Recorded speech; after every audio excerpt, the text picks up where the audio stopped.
on a witch hunt. Well, we found one, but we're also looking for a locally famous burial called the Witch's Grave. I'll read you the tale first, and then we'll begin our search. One tale from Nebraska Haunted Houses reads, "The Witch's Grave is an ancient, isolated grave that has a mossy tombstone and a protruding marker, said to be a warning to deter others from witchcraft. Stories say the witch was eccentric, which was enough to make people of the town think she was a witch and blame her for bad things that happened. Eventually, they hanged her for her crime of oddness. Other reports say the woman who was buried here was completely normal and not at all a witch and simply died of an illness, buried with her 7-month-old daughter, Mary."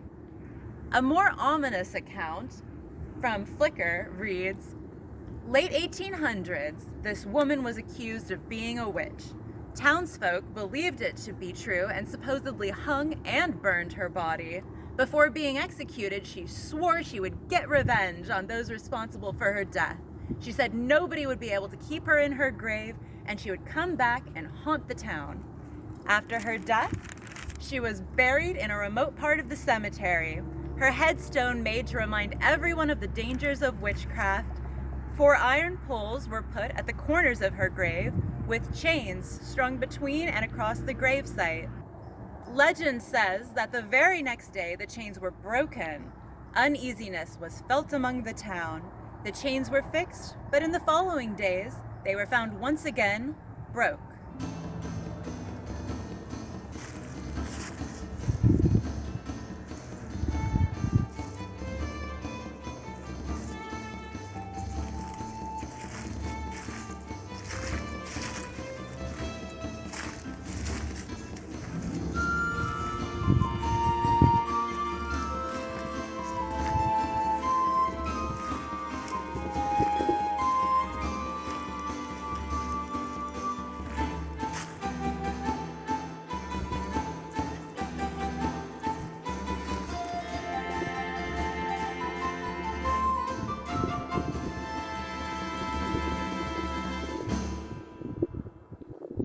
We're looking for Susan Gavin.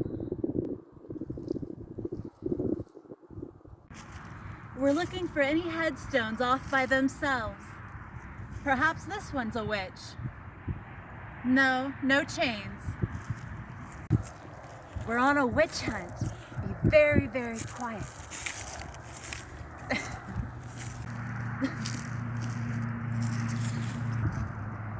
You really don't want to get singled out during times like these. Of course, it said it has chains on it, and given that I am regularly over in that section of the graveyard, it must be over here.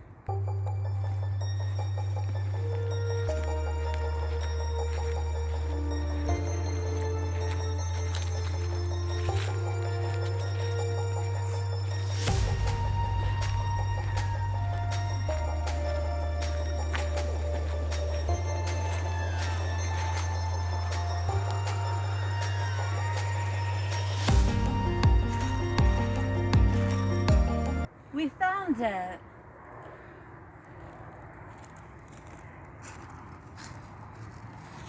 Well, these are the chains that were said to be broken, but they seem very intact right now, and it's a most beautiful headstone. Ooh, look.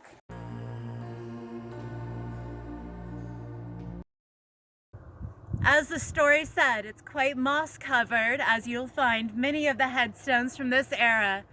The engravings are still fairly easy to read.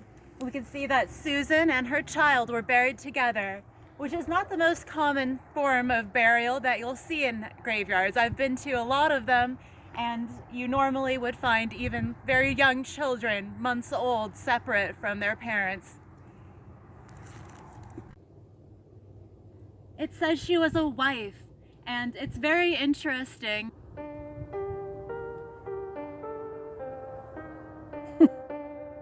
It's curious. It's curious if she and her child passed away on the same day, as there's not a date for the 7-month-old for when they went.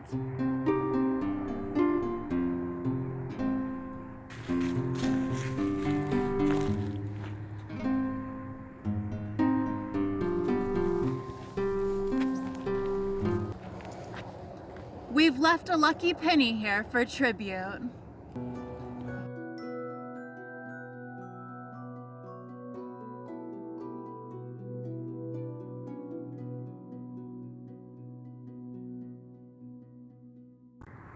This grave is indeed set very far off from the others.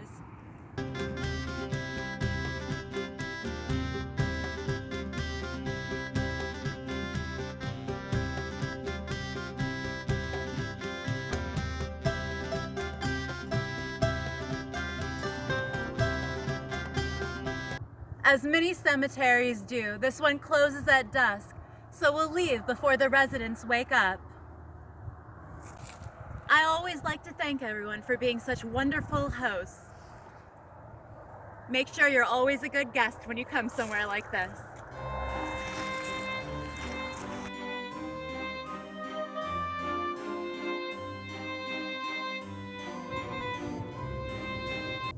The final account I'll read you is from the County Historical Advocate. Not a witch. She was a mother of 4 or 5 children and was a good mother and wife. She died of an illness, pneumonia, or some similar malady, and was the first person buried on the land that was later to become the town cemetery. Newspapers in the time, which are still in existence, and can be viewed at the library, museum, or at the Love Library at the University in Lincoln, will verify she simply died. No burning at the stake, etc., and was never accused of being a witch. The chains were a common thing for fancy grave markers in the 1800s. Local teenagers since the 1960s have tried to start a legend. Every town wants one. It gives them a sense of character and spooky mystique. And every town has to have a restless witch story, or betrayed and deceased lover, etc. Sorry to pop the bubble, but the woman deserves far better treatment in history than a false spook story.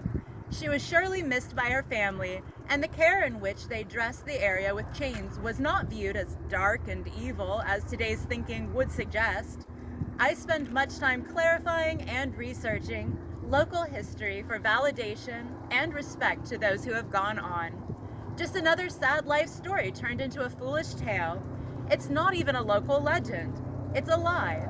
Promoting the truth in local history with bias toward none and respect to all. A modern-day witch hunt for a witch hunt, where anything that can be construed as spooky and sensational, people will run with. I'm all for scary stories, but prefer they not be at the expense of a loving memory or of further creepifying witchcraft, which, if you believe in basic energetic laws and working with natural cycles and forces, you'd be well on your way to practicing yourself. Then maybe people will tell scary stories about you, but hopefully not, cool as they are.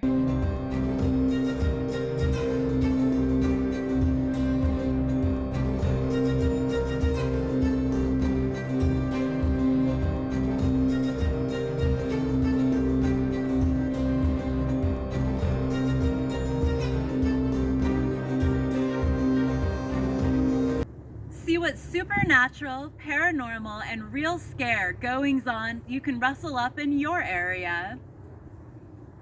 Get to know your graveyards. Don't death and unseen forces make life all the more exciting and meaningful? Make magic, comment, like, and subscribe for more healthy and alternative content.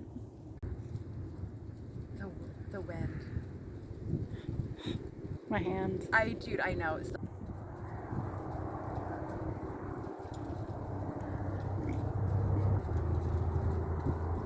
Oh, horrible. Oh. I have to take a shower just to warm back up. Oh, so you're filming me dying?